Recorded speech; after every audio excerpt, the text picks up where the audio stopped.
14 Reasons Why We Suffer and How to Shift from Suffering to Enlightenment. The root of suffering is attachment. Buddha, everyone suffers. It's part of the human condition. Yet suffering can be the doorway to your personal evolution, to growth and expansion, if you choose to shift your thoughts and perceptions. The bad news is we are the creators of our suffering. The good news is we are the creators of our suffering. We can stop our own suffering by understanding the root of what causes us to suffer, and then taking action, whether it's shifting our inner dialogue or doing things differently. I've noticed some common reasons why we suffer. When you know what the cause is, you'll discover that you can change suffering into awareness and find peace and happiness. Suffering is caused by 1. Resistance to impermanence. You want everything to remain the same. You don't accept that everything is temporary. Life moves in cycles, generating new life, and yes, death, and nothing will stop that universal movement. Accepting that everything that exists is only temporary allows you to release your attachment to things, people, and even to your definition of yourself. This is how you continue to learn and evolve. 2. Seeing yourself as separate and disconnected. We are all made of stardust.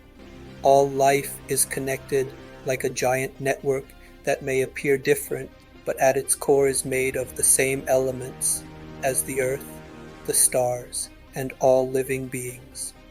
If you consider the concept of impermanence, you can see how it applies here also. Life is connected and impermanent because the atoms that compose it are always moving and being rearranged between living to decomposition or death, which feeds other life. You see this in nature most clearly. When you experience this deeper connection to all of life, you will feel the sacredness of all things and beings, and you will never feel loneliness. All our personal and collective problems arise from the illusion of separateness. If we embrace our inherent unity, our problems will cease. Aliciaisms 3. Clinging to your identity. When you choose an identity, whatever that is, when you say I am, you immediately create a limitation and an expectation of who you are. That's a mental process, not necessarily a reality. You are more than a title or a word. You may call yourself names that diminish you, weak, lazy, not enough, etc. Or you may find your self-worth in the identity you choose, CEO, competent, parent, etc. And anything that challenges your sense of worth then becomes a threat or an insult or a conundrum. You suffer because someone may suggest that you are not who or what you believed yourself to be. 4. Wanting reality to be something it's not. This one is big. Anytime you want or even demand that your reality be different than what it is, you suffer because of the desire that it were different. You resist what is in front of you and suffer. Only by accepting what is can you take action that can change your situation. Your desire to have it be different is only useful if you consider it as an aspiration and take action to bring you closer to that aspirational state. That will only succeed if you start exactly where you are. 5. Listening to outside forces instead of listening to your own truth. Lao Tzu said, "He who knows others is wise. He who knows himself is enlightened." When you base your sense of self on what others say about you, you'll never realize your true potential. You'll buy into their story of who you should be and how you should live. Your energy goes into an inauthentic life that causes you stress and possibly illness.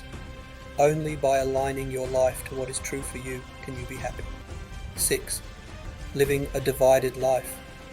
What is a divided life? Parker Palmer says that a divided life is a life in which our words and actions conceal or even contradict truths we hold dear inwardly. He goes on to say, and yet our culture counsels us to do exactly that. If the way you lead your life is incongruent with what truly matters to you and what you believe in, you will suffer. This divided life will eventually catch up with you, and you'll find yourself looking in the mirror and no longer recognizing the face that stares back at you. 7. Living from the outside in. Socrates famously said that the unexamined life is not worth living. If you spend no time in reflection, in the deeper conversation with yourself, you will never find your true purpose or acknowledge the wonderful being you are. You'll spend most of your life comparing yourself to others and always criticizing yourself for not being enough. 8. Choosing fear over love. You have two choices around how you lead your life. You can choose fear or love. Fear produces thoughts that cause a contraction in our hearts, minds, and bodies. You restrict yourself. You protect yourself from life itself. There is no way to achieve fulfillment and potential when you live out of fear. You are constantly hiding. Only when you choose to live from a place of love can you generate optimism and courage and compassion. When you live from love, everything becomes possible. Alicia-isms 9. Seeking security and certainty in an uncertain and ambiguous world. Life is dynamic and ever-changing and unpredictable. You must learn to dance with whatever comes towards you. You will suffer when you seek the illusion of safety and security because what you are seeking out there can only be found within. Trusting yourself and what you stand for in that moment is the only way to ground yourself in groundlessness. Dance with whatever comes towards you. Alicia-isms 10. Living in the past or future. Being anywhere but the present keeps you from enjoying your life now. You might enjoy your memories more if you aren't attached to having it be the same now as it was then. You can aspire to the future if you accept it as a possibility, not a certainty. By paying attention to your life right now, you can notice the beauty that is there and experience gratitude for your life. 11. Playing the victim. Each time you play the victim, or you blame someone or something else, you abdicate your power to live your best life to the whim of circumstances.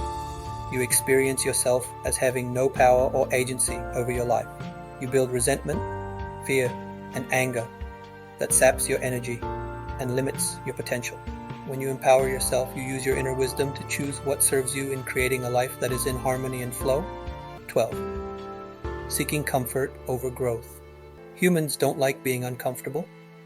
When you choose comfort over growth, you become a prisoner to your comfort. You were meant to be free. Freedom comes from being all you can be and courageous enough to live fully. Those challenging obstacles will become the doorway to opportunities. When you engage them, despite your discomfort, you were meant to be free. Alicia-isms 13. Not choosing for yourself. When you choose things that compromise your health, well-being, and spiritual growth, you deny the very things that you need to be happy and healthy. You know what you need when you listen to your inner voice and intuition telling you how to choose. How often do you dismiss this voice and instead choose a momentary pleasure or comfort that compromises the true nourishment your soul needs?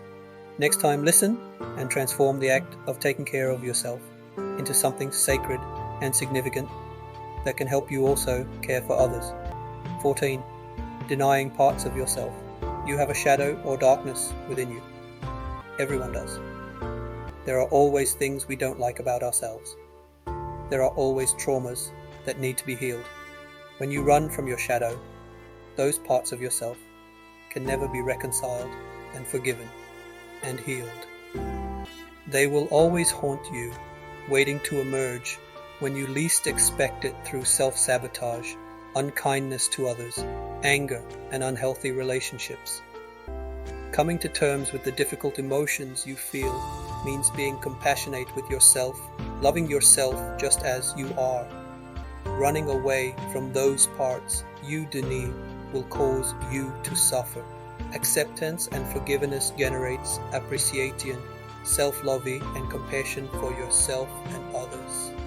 Summary: Carl Jung claimed that wholeness for humans depends on the ability to own their own shadow. because he recognized that only by finding understanding of our dark side could we end our underlying insecurity about our fundamental goodness and worth as humans, and in doing so, make us whole. Our suffering comes from our denial of our divine nature, our lack of appreciation of our connection to all things, our resistance to impermanence, and our addictions and attachments to things that only bring temporary relief.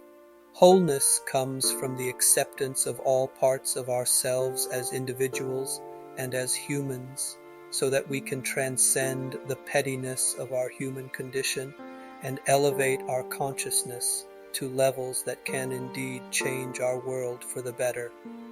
Suffering will always be present, but if we offer our suffering to something worthy of our pain and grief, we will transform not only ourselves, but eventually our world.